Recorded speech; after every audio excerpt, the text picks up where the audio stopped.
mokslininkai sako, kad neandertaliečiai, tai yra pirminis tas žmogus, vystėsi lėčiau negu, tas žmogbeždžionės vystėsi lėčiau negu žmogus. Žmogus šiandienai vystosi ilgiau negu beždžionės.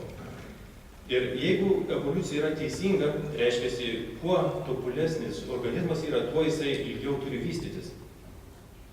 Ir žiūrint į šitą faktą, paimkime beždžionės, kažkokias ten arčiau žmonių, kurios yra orangutangai daros arčiausiai skaitosi žmonių, jų nėštumo laikotarpis, jų kūdikio subrendimo laikotarpis yra trumpesnis negu žmogaus. Žmogus, kaip protingesnis, kaip pažangesnis, jisai truputį ilgiau vystosi.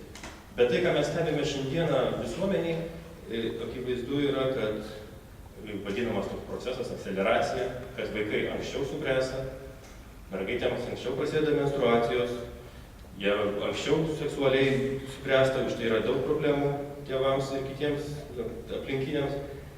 Tai gaunasi vėlgi nelogiška. Jiegi teigia, kad visą tai turėtų toliau eiti tą pačią linkmę, tai yra turėtume mes kuo toliau, tuo vėliau subręsti, o čia gaunasi, kad mes artėjame į beždžionę, nes mes vis greičiau ir greičiau subręstame. Tai vien jau šitas palyginimas žmogaus subrendimo laikotarpis su beždžionė akivaizdžiai rodo, kad mes artėjame į beždžionę. Tai jokių būdų negali būti nepasakyti, kad tai, ką mes dabar stebime, tai yra stebimas dalykas, jis yra prieštarauja evoliucijai. Pagrindiniai teorijai. Čia Darvino knyga viršelis, ką jisai teigia, yra pilnas pavadinimas, specialiai palikau anglų kalbą, nes jis buvo anglas.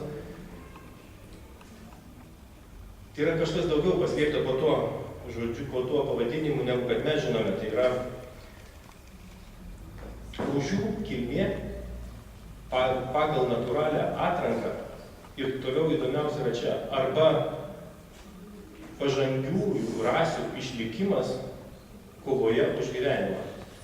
Jisai įskyrė pažangiasias rases ir taip jisai bandė, bet taip gavosi, kad jo šitą mokslą pasisavino, pritaikė savo visi tie, kurie prekiavo vergais.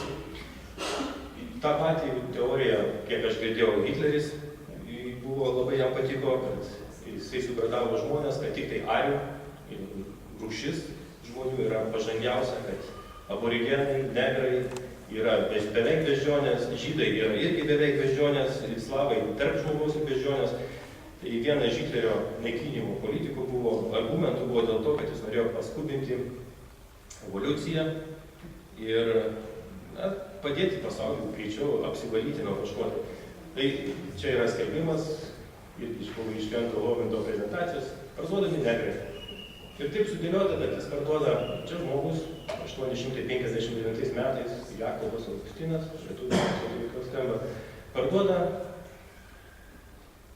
8 vertingus šeimos tarnus, kurie susideda iš negro vyro, pirmos rūšies laukų darbininko, vienas berniukas yra 17 metų patikimas namų tarnas, geras virėjas dar vienas yra, dar mergina ir čia rašo vidutinis amžius 12 metų. Jie parduodami ne dėl to, kad jie yra blogi, bet dėl to, kad aš įsikraustau. Taip pat parduodu virtuvės įrangą, baldus ir arklynį. Natūralu, kad jeigu mes esame pažangės, mes esame tobulesnis produktas, jeigu mes esame evoliucijos geresnis produktas, tai kodėl mes neturėtume naudotis kaip arkliais, kaip šunimis savo gyvenimą palengvinti, taip pat ta teorija vadovaujantis buvo prekiaujama ir negrais. Gyvenimas viską kartu aukštinkojom, dabar juodaodis yra Amerikos prezidentas, o čia irgi iš Amerikos yra, taip kad jau jie tikrai nemanau, kad neturi kur dėti akių iš gėdos, jeigu dar turi tokią sąžinę. Ir kur tai veda? Įvedė į klasuotas. Štai čia yra toksai piešinys, prieš pat pabaigą trumpai aš čia papasakosiu, kas čia vyksta. Aš jį turėjau mokyklos vadovėlėse, kokį mačiau. Kiek aš žinau, jis ir dabar dar yra mokyklos vadovėlėse. Čia yra bandoma paaiškinti, kad pagal vystymasi, gemalo vystymasi stadijas, mes visi esame vienodi buvom pradžioje, tai todėl ir reiškiasi mūsų, tai yra patvirtina evoliucijos teorija, nes gemalo stadijoje mes esame visi labai panašus. Čia žuvis, driežai, viščiukai, šuniukai, paršiukai, galų gale čia žmogus. Tai toksai vienas Geiglas čia įsigyveno po Darvino, taip pat jam patiko Darvino teorija, jisai pradėjo ieškoti argumentų, kad reikia kažkokių tai dar surasti patvirtinimų, kad evoliucija tikrai teisinga teorija yra. Jisai padarė štai šitą brėžinį.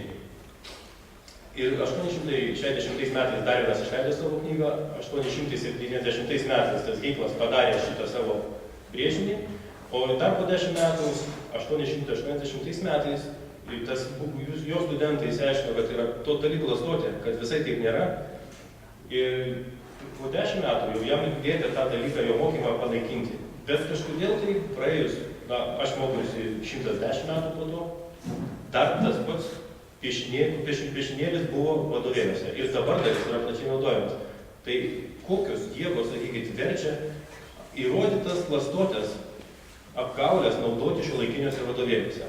Ant kiek tas šėtonas yra plačiai užvaldęs visą mūsų švietimo ir informavimo sistemą, kad esame vulkinami dar po šiai dienai, naudojami argumentai, kurie yra neteisingi, kurie yra melagingi. Pati evoliucijos teorija yra, kaip sakyti, kiaura kairėtis, į kurį galą bedursi, ten viskas yra ne taip, kaip turėtų būti. Trūksta argumentų, trūksta įrodymų, visą tai gali būti priimama kaip tikėjimų ir geriausiu atveju, pasako Hovindas, tai yra religija, kuri yra priešiška Dievui ir kuri veda į amoralumą. Pats Darvinas yra įdomiai dar pasakęs, kad apie akies sudėtį, jisai sako, daryti prielaidą, kad akis galėjo susiformuoti natūraliai, per natūralią atranką, atrodo, ir aš tai tvirtai pati pareiškiu, absurdas aukščiausio lygio. Tai pasakė Darvinas, prieš parašydamas savo vadovėlį, tą knygą. Ir jeigu pažiūrėtume į tą akį, kodėl jis taip sako, akyje yra 137 milijonai šviesai jautrių ląstelių.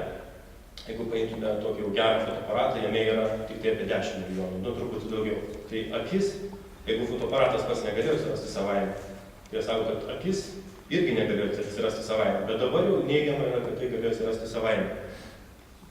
Dėl laiko stokos pratęsim kitą kartą apie tai, kur tai nuveda, kodėl tai yra labai svarbu, kad evoliucija iššūkia tokius dalykus, kai Dievo nėra ir kaip žmonės be Dievo pradeda gyventi ir kokius tai duoda rezultatus. Tai šiandienai tiek, iki kito sekmadienio.